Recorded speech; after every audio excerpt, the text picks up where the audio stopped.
Welcome to How You Livin', a transformative podcast featuring best-selling author, inspirational speaker, and minister, Dr. Rick Rigsby.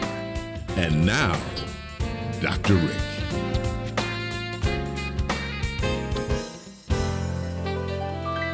Hello, friends. Thanks so much for listening today. I want to discuss excellence and the quality of being outstanding, being extremely good in everything you do, from the simple, from the routine to the extraordinary, the quality of being outstanding. Aristotle once said, "You are what you repeatedly do." Therefore, excellence ought to be a habit, not an act. I want to unpack Aristotle. One of the classes that I loved teaching at Texas A&M University was a class called Rhetorical Theory. The students weren't thrilled with it, but I loved it. It was 2,500 years of learning about all the philosophers and all the theorists that shaped the westernized rhetorical tradition. My students could never remember who came first. Was it Plato? Was it Socrates? So I took the first letter of their names in the order that they historically appear on the scene and created the acronym SPA. I called them the SPA brothers. Socrates had a student named Plato who had a student named Aristotle. I used to love to refer to Aristotle as the Big A. I want to unpack what the Big A said when he stated once, "You are what you repeatedly do. Therefore, excellence ought to be a habit, not an act." You know, daily routines are vital to success. They build consistency, and that's the heart of Aristotle's message. You are what you repeatedly do. Daily routines build consistency. Consistency builds habits. Habits reinforce basics. Basics help us to reach our goals. You know, often on stage these days, I will challenge audience members to set goals that scare them. I will say, if your goal doesn't scare you, tear your goal up. And that comes from personal experience. It wasn't too long ago that I weighed over 400 pounds and I set a goal to weigh 220. And I'm halfway there, and that's really exciting for me. But that's not the point. Here's the point. At 288 pounds now, not 404, but at 288, with still 60 pounds or so to go, I have to every day refocus and reset my short-term goals for that particular day, what I call basics. I have to reset my short-term basics every day if I want to reach my long-term goal. That's really, really important, friends. If you're not working every day to reach a long-term goal, you're likely not going to reach it. So resetting these objectives that I call basics, it's, for me, basic training, if you will. And they're very simple each and every day. As an example, I drink as much water as I possibly can. I'm moving on an hourly basis. There's some type of daily exercise. Today, it will be swimming. I'm eating more sources from plants and proteins. I've decreased significantly processed foods. I control my environment whenever possible. I'm learning to cope better with emotional food triggers. I'm learning to decrease anxiety and increase my peace. I'm meditating more. I look for opportunities throughout the day to be silent, to be quiet. I am a firm believer that you will never, ever, ever reach any long-term goal unless you first commit to daily short-term objectives. Aristotle said it best. You are what you repeatedly do. Therefore, excellence ought to be a habit, not an act. I learned at a young age from my parents the power of basics. I can remember a fundamental lesson from my father saying, "Son, execute the basics every day better than anybody else, and you'll grow your capacity for that which you want." What I'm attempting to do is execute basics, short-term objectives every single day that will eventually grow my capacity for better health. This is important. Basics don't execute themselves. You got to do something. Basics don't just execute all by themselves. You've got to push yourself through pain, push yourself through feeling. And that's really important. You even have to push yourself past justifications and reasonings as to why you're not going to eat a certain way that particular day. Basics. I really believe this. Basics represent the blueprint for any kind of long-term excellence that you'll ever achieve.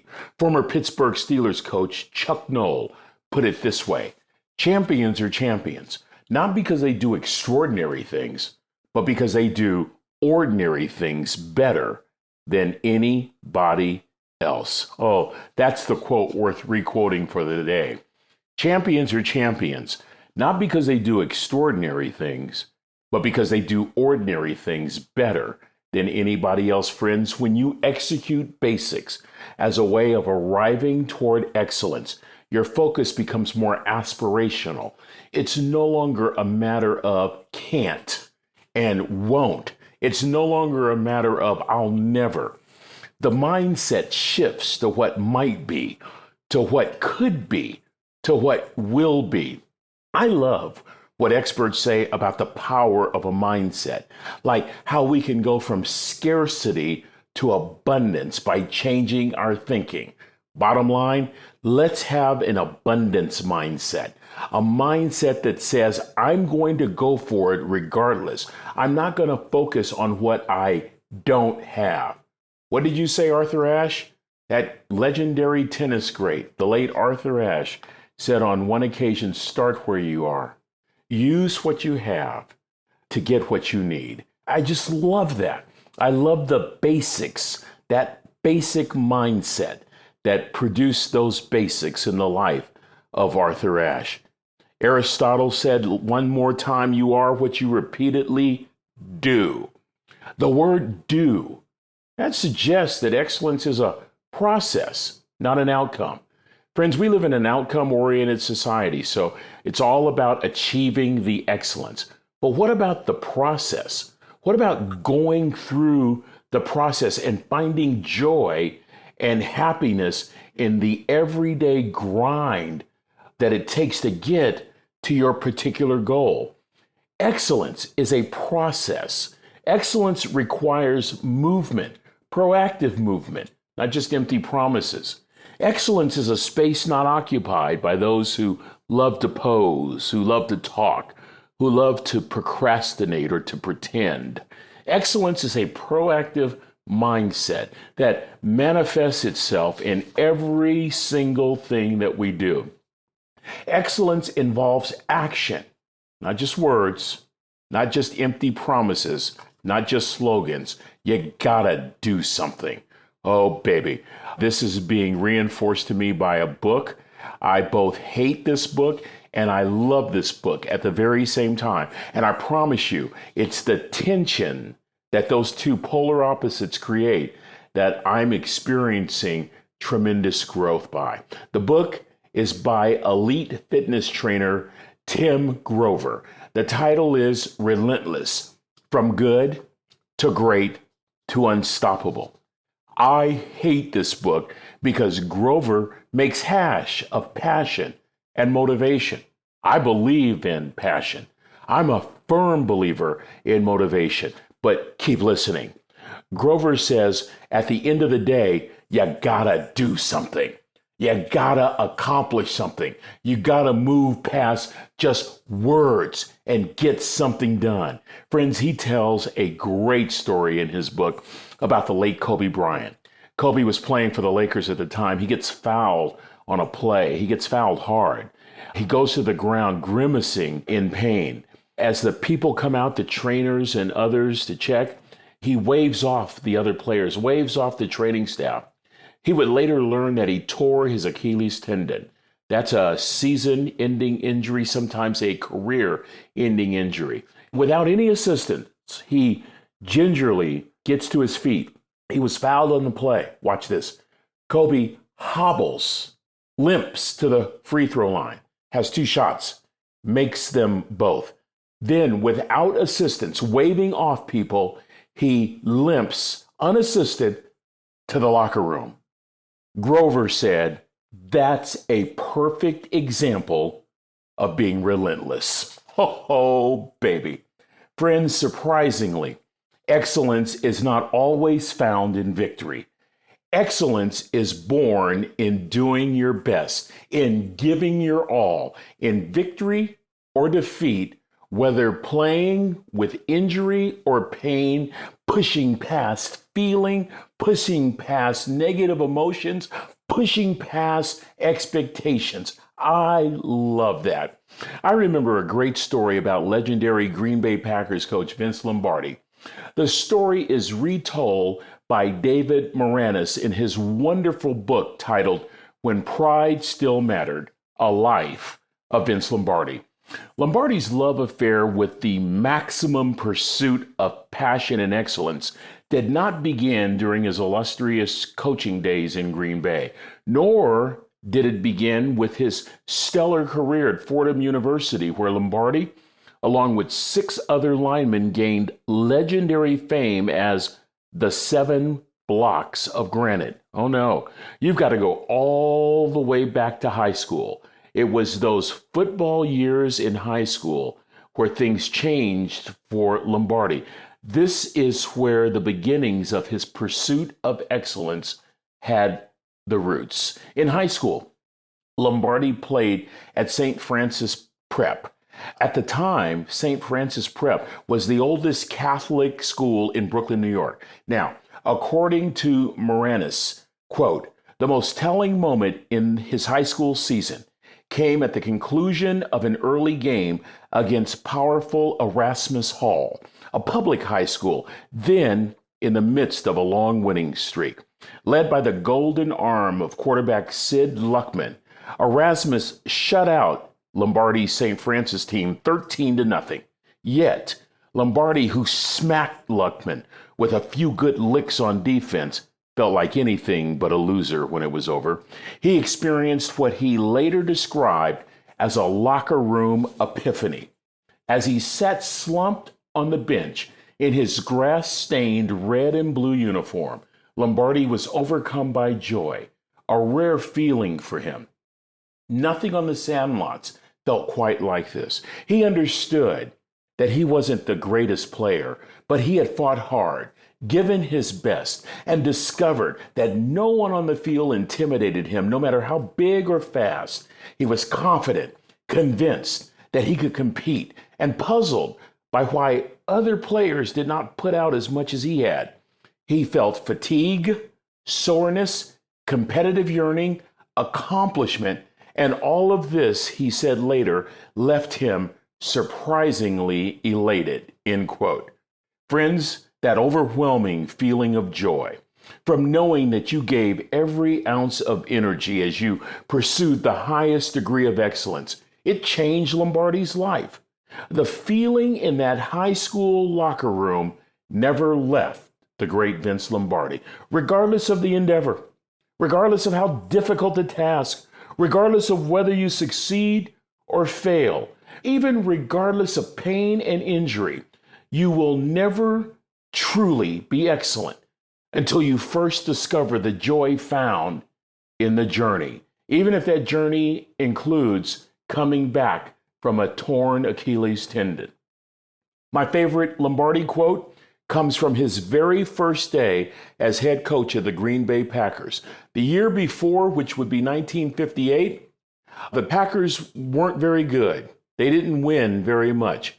Now it's 1959, and Lombardi is looking out at his players, and he realizes there are a number of great players, many of them like Ray Nitschke and Bart Starr and Jerry Kramer would eventually go to football's Hall of Fame.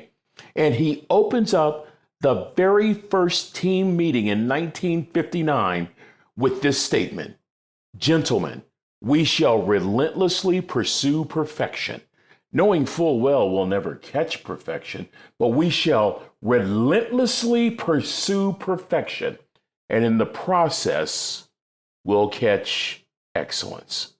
Friends, I got to tell you, that statement has its roots in high school in Brooklyn, New York, with Vinny Lombardi in the locker room, experiencing the joy of giving his best, of being his best, and doing his best. Yep, you'll never truly be excellent until you first discover the joy found in the journey. Lombardi reminds me of someone else. This guy wasn't legendary. He wasn't a celebrity. In fact, he was rarely known outside his community. He was, in fact, in my opinion, the wisest man I've ever met in my life. My daddy, Roger Rigsby. He would go around the house quoting Michelangelo, really paraphrasing him. He would say, "Ricky, I'm not going to have a problem if you aim high and miss, but I'm going to have a real issue if you aim low and hit." You see, my dad, simply and unwittingly, taught me the very same lesson Lombardi had learned on that high school field, that the joy of excellence is found in the heartache and in the struggle of doing something the right way all the time. Son, he would say, if you're going to do a job, do it right. And I know grammatically it ought to be do it well, but I like the way my dad used to say it. And when he would work, whether it was painting or yard work or working on the car, he was always humming. He was always whistling. There was a joy associated with doing a job the right way. I'm thinking of my dad a lot these days because at the recording of this particular podcast episode is the same week that my dad would have turned 102 years old. He was born in 1920. And I can remember my father was just a simple cook, and he worked at California Maritime Academy in Vallejo, California. This was a college that would train men and women still to this day to go into the maritime industry. And sometimes the academy would have special functions requiring cooks to assist in food preparation. And it would always be fun because sometimes these special functions would occur on the weekends and we could go with our dad and he would assign us random jobs. And I remember one day, I was probably about 10 years old, my job was to peel the potatoes. And so I'm peeling and peeling and peeling, and my father comes over and he says, "Son, that's just not good enough. If you're going to do this job, you need to do it the right way." And all of a sudden, I don't want to peel potatoes anymore. I want to go outside of the commissary, outside of the galley. I want to watch the sailboats sail on the San Francisco Bay. I want to do anything but peel potatoes, but I stayed at it because he told me that was my task. Friends, here's the point. I will never forget the feeling of pride reflected on my father's face when I accomplished the task with excellence. That feeling that I got from looking at his expression of approval has never left me. I'm thinking about my dad's simple drive to do things the right way, to really enjoy the journey of excellence and to pass that along to his children. So I will close this podcast episode by saying, Dad, I get it now. And Dad, happy birthday. Your son is still aiming high and enjoying every second of the journey. That's going to do it for this episode. Until we meet again, this is Dr. Rick asking the most important question I can ask. How you living? Are you ready to make an impact in your world right now? Do you want to stop existing and start living your best life right now? Dr. Rick wants to give you the first chapter of his best-selling book, Lessons from a Third Grade Dropout, absolutely free. Just go to www.rickrigsby.com/free gift to get the print or audiobook right now. This is thepodcastfactory.com.